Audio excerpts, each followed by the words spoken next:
what the grant will be used for? Yeah, so those funds are earmarked for specific things. So the funding is related to the school safety standards that we were required to meet, or that school districts within the state are required to meet. So some of those things that the school safety standards require of us is that we have our fencing at a certain height. We have windows that are adjacent to doors or on the ground level that can be breached. They have to have shatter-resistant film if they're not protected by a fence. So it's either or. So you have the 6 to 8 foot fencing, or you have the shatter-resistant film. And then there's some other things within those school safety standards that we have to meet. So this funding came along to try to support those efforts to make sure that we had some resources to be able to implement the standards that we're required to implement. So we secured, as I mentioned, $2.8 million to try to do that. And so we have to use those funds for those standards in particular. So 3 things that we know that we're looking at right now that those standards require of us is the fencing, the shatter-resistant film. We're also looking to install Knox boxes on each of our campuses. And so those are basically lock boxes to where we would put our master keys, and we would give keys to our emergency personnel to get into those Knox boxes. So if there is an emergency and we have to call on them to come assist us, then they'll have a key to get into that Knox box, and then they can get a master key to our campus facilities to where they can unlock any door that they may have to enter into in the event of an emergency.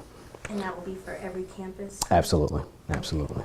And so when you mention the fencing and the shadow film, that will be on every campus as well that you... Yes, so what we had to do is we had to do a needs assessment. We had to see, first and foremost, did we have those in those windows, right, that were adjacent to doors, and windows that were at the ground level that can be breached by a person, and if they weren't covered by the 6 to 8 foot fencing, basically unscalable fencing. And if we had windows like that, either we had to place shadow resistant film on them, or we had to build a fence, right? Or we have to build a fence to cover those windows. So what we had to do is get bids on each of those. What would it cost us to be able to make sure that we had one or the other? And also what would be more feasible, what would be safest, what would be effective, what would be aesthetically pleasing, right, so to speak. And so we have bids on all of those. And so we had to, put in what that would cost us to do those things. And so we got funding, again, from the Cycle 1 part of the grant. And so now we will sit down and have a conversation about, in what places are we going to put shadow-resistant film? What places are we going to put fencing, and so on and so forth. So next week we'll start to have those discussions. And yeah, there will be some type of adjustment on each campus, but I can't say that this particular school will only get fencing and this school will only. It may even be on a case-by-case basis, and depending upon, again, what it looks like, the cost associated with it, and so on and so forth. And so, is this grant, I know I spoke with you earlier, the grant is coming from the state? Correct. Okay. And so basically the state, from my understanding, allocated $100 million on safety related, basically to help schools to be able to meet all of these new safety standards. And they broke this grant up, or they broke funding up into what we call 2 cycles, right?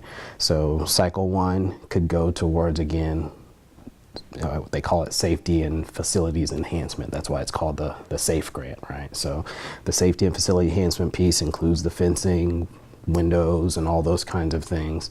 And so as part of cycle 1, which we receive funding for, we can use funds for that purpose. There's a second cycle of that grant that's going to come out as well, and that grant will allow us to extend that money to be able to meet some of the other mandates that are out there, and that's like HB3, to where we have to have police officers on every campus, technology related costs such as radios, I think radio transmitters, those types of things. We can't use cycle 1 funds on those things, so we have to wait for cycle 2 to determine if we get funding for that, and then we can use funding on the peace officer mandate and some of the other mandates that we have as well. This one is strictly for the facilities enhancement at this point.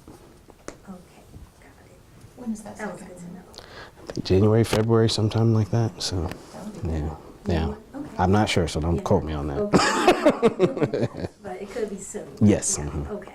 And is this grant related to any statements from the previous school board meetings regarding, actually, no, you actually answered that for me, which you already stated that this is strictly for just that, but it's not related to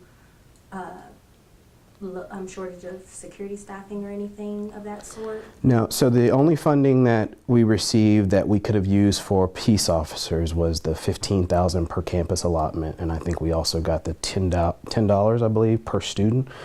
So that money can be used on peace officers, those kinds of things. That was money that we got early on. But this particular funding, it is again earmarked for specific things, and it's only the school safety standards related thing, but even specific even within that, right? So you can use them on doors, I think, but for the most part, we used our formula grant to pay for some of the door improvements that we needed to do. This money now we can use for the fencing requirements, as I mentioned, shadow resistant film, and those types of things that we're required to do. Okay. Now the peace officers, I said at cycle 2, we're hearing once that's introduced and we're able to apply for that, they're saying that we could possibly use those funds if we get awarded funds at that time on the peace officer mandate. Okay, and so I don't know if you mentioned it already, but why was this grant pretty much brought up, or what sparked this grant to be received? Pretty much? Well, again, these mandates were put in place, right, that we all have to abide by. I think they're appropriate, and I think they're important because we all want to do what's necessary to keep our students safe, keep our staff safe as well, because they're our most prized possessions.